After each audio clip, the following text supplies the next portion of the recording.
Welcome back to the episode of car talk. हमारे एक viewer हैं तहसीन मुबीन साहब। उन्होंने हमारे से सवाल किया कि उन्होंने आज से 1 साल पहले घर लिया था, एक उधर 5 मरले का घर था। वो कह रहे हैं मैंने 1.5 करोड़ का परचेज़ किया है, कॉर्नर वाला घर था और इस्लामाबाद के थोड़ा सा करीब है। तो वो कह रहे हैं कि मैंने जब घर लिया था तब तो वो बड़ा साफ़ सुथरा था, नया बना हुआ था, तो मैंने वो परचेज़ कर लिया। उस वक्त मुझे अच्छा लगा था, लेकिन बाद में 1 साल बाद उसके अंदर से कुछ प्रॉब्लम आना शुरू हो गए हैं।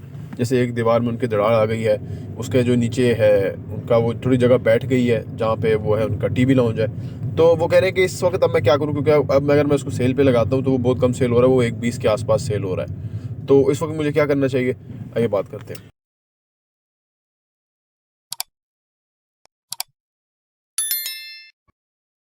बिस्मिल्लाहिर्रहमानिर्रहीम, अस्सलाम वालेकुम रहमतुल्लाहि व बरकातुहू।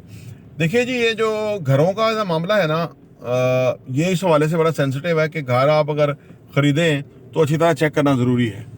बल्कि आप किसी को कोई सर्विस दे सकते हैं, कोई चार्ज 1000, 2000, 4000 रुपया दें और उसको कहें कि आप घर को समझते हो और आप पूरा टाइम लो, 2 घंटे लगा के घर मुझे बता दो कि क्या है, जब आप ख़रीदने लगे तो। अच्छा, बहरिया और DHA के बहरिया के अंदर आज से 25 साल पहले ऐसा हुआ था, 20 साल पहले, कि बहरिया में कुछ घर बैठ गए थे। तो उसके बाद बहरिया ने कंस्ट्रक्शन जो है ना, वो कंस्ट्रक्शन के अंदर जो स्टील था ना उसको डबल कर दिया था ऑलमोस्ट। आज भी जहाँ पे सॉलिड लैंड भी हो तो भी बहरिया खूब स्टील डलवा लेता है उससे, क्योंकि बहरिया कहता है कि मेरे ब्रांड नेम के ऊपर नाम ना आए कि भाई वही घर बैठ गया इधर ना, क्योंकि वो फिलिंग वाली भी जगह है, कोई सॉलिड जगह है, तो वो उसको तो उसने मैनेज कर लिया बहरिया ने, बंदों का पैसा लगा होता है। तो जब बहरिया में DHA वगैरह में घर लें तो उसमें आपको ये वरी नहीं होती कि ये बैठ जाएगा, ये दरार आ जाएंगी या कुछ है। अदर जो है ना एरियाज़ के अंदर, क्योंकि वहाँ चेक एंड बैलेंस नहीं है। हालांकि अदर एरियाज़ में मैं इसलिए कहता हूँ, जैसे गोरी टाउन के आसपास, वहाँ फ़ायदा ये है कि वो एग्रीकल्चर लैंड थी।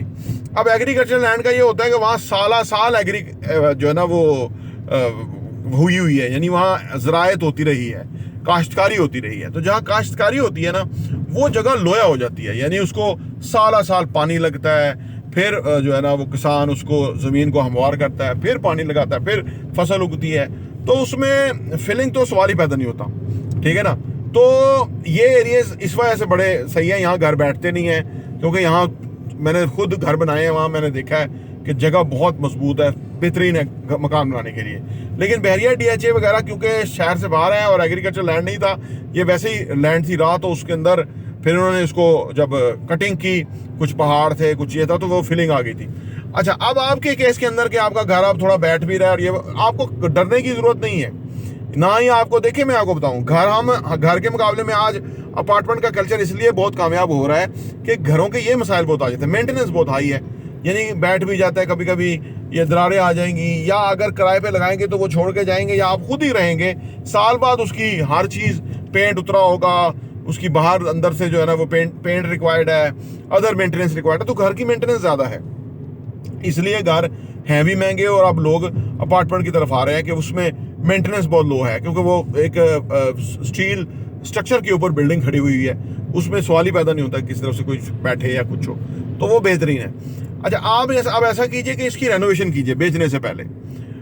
किसी एक्सपर्ट की राय लें, कोई मिस्त्री अच्छा सियाना हो, वो आपको बताएगा कि ये जो दरार आ गई है उससे क्या हल है, और जो बैठ गए हैं वो तो बैठ गया है, उसको कि वो जो है ना सही तरह से प्रेस नहीं था ना ज़मीन, तो कहीं से पानी आया, जब बरसातें आती है ना कहीं से पानी आता है, तो वो आपके अगर कहीं से पानी आ रहा है तो साइडों से वो चेक कीजिए, उसको बंद कीजिए। और उसको बंद करने के लिए भी ज़रूरी है कि पूरी मिट्टी को हटा के देखें कहाँ से पानी जा रहा था, तो उसको बंद करें। बाज़ का ऊपर से कर दिया जाता है, लेकिन वो पानी कहीं ना कहीं से फिर जा रहा होता है। तो ये चीज़ें कुछ मैयर ले लें, और घर को आप बेचना चाहते हैं तो थोड़े से पैसे उसके ऊपर लगाएं और उसके बाद घर को बेचें, फिर आपके ज़्यादा पैसे बिकेंगे। इस तरह बेचेंगे तो, क्योंकि देखिए घर होता है अगले का ना, एक ड्रीम घर होता है। जो भी घर लेता है ना, उसमें 80% वो लोग घर लेते हैं कि जो उनका पहले दफ़ा घर है ज़िंदगी में, और 20% या 30% वो है, या 70-30 कह लीजिए, 20% वो है जो दूसरा तीसरा घर ले रहे हैं ना। तो लिहाजा जब कोई ड्रीम हाउस लेना चाहेगा तो वो पैसे तब देगा, तो वो ड्रीम हाउस लगना चाहिए। आपने तो जैसे तैसे रह लिया, लेकिन अब आपने उनको इससे वैसा बना के देना है ताकि वो उसको रहें, पसंद करें और वो अच्छी तरह पैसे भरें। और ये दूसरी एक और बात भी है कि उनके जो भी खामियां उसको क्लियर करें, ना क्लियर हो तो बताएं कि भाई इसके अंदर ये खामी है, क्योंकि कल को आपकी शख्सियत इंपॉर्टेंट है। कल को वो आपके बारे में सोचेगा कि मुझसे इस तरह का काम कर दिया गया, तो उसकी दिल आज़ारी होगी, तो उसका खमियाजा हमें भुगतना पड़ता है जब हम इस तरह के मामला में लेन देन में किसी की दिलाजारी हो जाए, वो अनहैप्पी हो और हम उसको, यानी आप देखो कि हम हमारे से धोखा ही हो गया होता है ना, कि वो हम आगे निकल गए हैं और उसको हमने किसी तरह डील करके ज़्यादा पैसे लेके हल्की चीज़ दे के और हम जो है ना उसके खाते में डाल दिया है। ये बहुत गलत है, इससे भी बचे। तो लिहाजा ये ईमानदारी से उसको सेट करें, अच्छा करें और फिर बेचें, इंशाल्लाह बिक जाएगा और बरकत भी आएगी पैसे में। प्रॉपर्टी टीवी देखने का बहुत बहुत शुक्रिया।